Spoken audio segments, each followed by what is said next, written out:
Hi guys, sanibonani, welcome back to my channel, welcome back to Mkosi Nophilile. Ngiyabonga kakhulu you guys for coming, thank you so much for tuning to Mkosi Nophilile. Mawaka subscribe you guys, please consider subscribing, like a video, we share it as well to elsewhere. Basically, consider watching ama advert you guys mangabe ayadlala during the video. So guys, yeah man, without wasting any time, sizokhuluma ngoJubJub you guys ukuthiwa ke use free uJubJub ke kuthiwa athrochiwe ke ama charges against yena. Lawo you guys akade bhekene nawo, you know ukuthi kuningi lapha nokwenzeka between uJubJub no-Amanda Dupaul.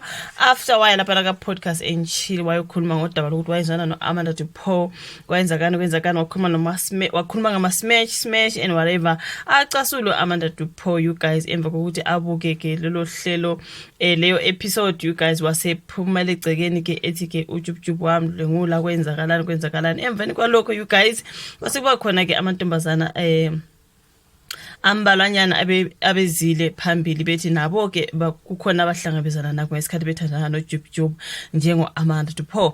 Ngoba kuningi ngoJubJub you guys yayivuliwe leyo case ubelokhu egijima up and down ecourt uJubJub. Kukuningi emveni kokuthi njengempela u-Amanda Dupaul wayezenodaba laphana olunye nje, you know.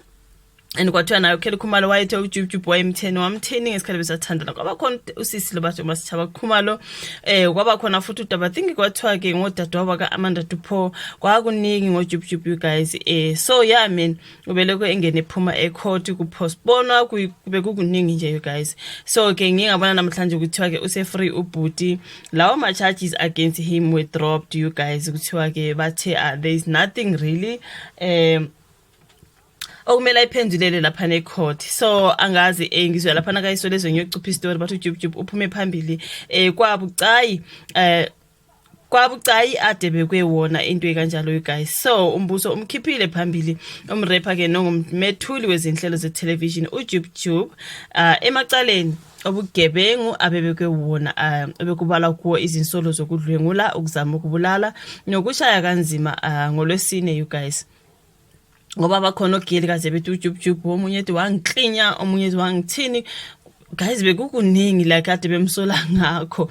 So encwadini ethunyele abameli bakaJubJub ogama ummeli kaJubJub I think abathe abameli ogama lakhe lokuzala uMolimo Marukhanye ngoJuni 20 oyibamba likasekela mqondiso omshushise egoli uTebogo Mawodi uthe emva kokucubungula imininingwane yecala abanayo kanjalo nje nombiko omshushisi babone kufanele ahoxiswe ke wonke amacala abebekwona ngoba akukho okufakazela ukuthi ke kumele uJubJub ashushiswe lewona into ekanjalo. Ngakho ke izethulo zenu ziphumelele futhi necala selihoxisiwe kusho ke uMawodi ngezimfishane nje. Uphinde imjondondwana ophiko lwezokushushisa iNational Prosecuting Authority uqinisekisile ke leyo ncwadi wathi emva kokucubungula idokodo lecala umbiko womshushisi nezethulo ezivele eofisi lomshushisi omkhulu babone kungamele ukwenza kufanele ukuthi ummangalela ashushiswe. Babone kunganele, I hope I said it properly, ukwenza kufanele ukuthi ummangalela ashushiswe. Kuzokhumbuleka ukuthi kuze kwafika lapha uJubJub wavulelwa icala ngoyintombi yake uAmanda Dupaul ongumethuli wezinhlelo ze-television nongumlingisi embeka icala lokuthi wamhlukumeza ngokocansi. Icala lavulwe esiteshi samaphoyisa iBrixton eGoli ngo-2022. Ngaphambi kokuvula icala uAmanda waqala ngokuqopha ivideo wayifaka ekhasini lakhe. Ngizophosela isithombe lapho uzobona ukuthi iphi video yakhona wayifaka ekhasini lakhe la Instagram lapha esola khona ke uJubJub ukuthi wamdlwengula. Lokho kwenzeka emva kokuthi uJubJub ayemenywe ohlelweni lukaMacG like ngishilo in the beginning of the video la ku-YouTube podcast and chill lapha akhuluma khona izinto ezilumelayo ngoAmanda. Abe u14 uma esewonke amacala abekwe uJubJub kanti wonke ahoxisiwe okwenza lo saziwayo udumo lwengoma ethi ndikhokhele wo if uyayikhumbula leyo ngoma leyo abe ngokhululekile manje.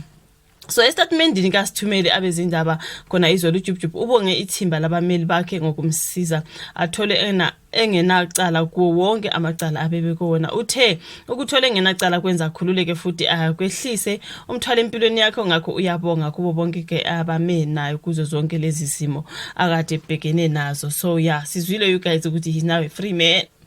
he's happy, he's finally free, you guys. So kuthiwa ahoxisiwe wonke lawo macala Amanda Dupo wayemsole kakhulu, you guys, wathi ngenkathi ephila naye lesiya sikhathi zikhona izinto ezazisenzeka engazithandi. Wabala Amanda Dupo ngokuthi wayekamenza ukuthini lezi zinto zabadala phambi kodadewabo noma bekhona. Wabala nje ezinye izinto zokumklinya nje assaulta nakho konke lokho, you guys, wakhala ngakho. Yabona indaba emaningi amacala ade sola ngawo Jubjub awuku like attempted murder, RAPE nezinye nje izinto, you guys, whatever. Kwaba khona kwathiwa uKelly Khumalo nowayemuthi nokumuthi, you guys. Kwaba khona uMasichaba Ndlovu, is it Ndlovu or now Khumalo, into ekanjalo, you guys. So yeah, I mean bekuningi ngoJubjub lokho egijima ecourt, you guys, kukhala ngokuthi akakwazi bani ukuhandlisha indaba zothando mangabe enalo umuntu aphila naye, ezinye izinto zithatha ngenkani, abuya kuklinye, abuya afuna ukwenza ucansi ngesikhathi enafuna ngaso, angabe sanaka nokuthi kunobana kunabani. Bekukuningi nje, you guys, as I was telling you ukuthi uJubjub ngathi nje yena kwezobungane ngathi urough. Bengingasho kudalanyana kwivideo yami ngathi ngibona ngathi ungumuntu rough, but I know ukuthi mhlambe ezinye izinto simply because bekungena evidence, something like that. Since into yakhe Amanda Dupo into yakudala, but ke wasemvulela icala ngo-2022 kukhona vele babemsola bethi girl, where were you suzokhuluma yonke lento manje. So yeah, man, into ezinjalo. Anyway, uthola ukuthi ezinye vele bezisenzeka, but ke uGen naye akavulanga amakhesi ngesikhathi, ngiyabona bakhona bamsola kakhulu vele ngokuthi ayilate indaba yakho dade, something like that. But ke ekugcineni, you guys, ama-side ngeke siwathathe because ababili mangabe bethandana bebonke usuku ungekho yena.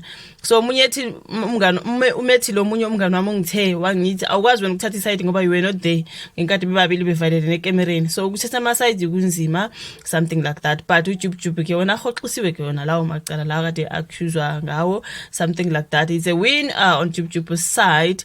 Asithi nje tough luck when it comes to Amanda Dupo. And yeah, I mean okuhle kodwa kubo bonke boyithu, you guys, ekugcineni, sasingekho, we do not know. But anyways, he is now a free man. Kuthiwa ke all those charges has been withdrawn against uJubjub. Molimo Moaroganye, thank you so much ukuthi ibukele video. Ungakhohlwa ukuthi subscribe phela, like video njalo ma press le notification bell wenzela ukuthi njalo nje mangi upload video then uzoba notified uyithole leyo video isaseyintsha sha. And please consider watching ama ads every time. And yeah, mina space bona njani kwenye video elandelayo. Bye.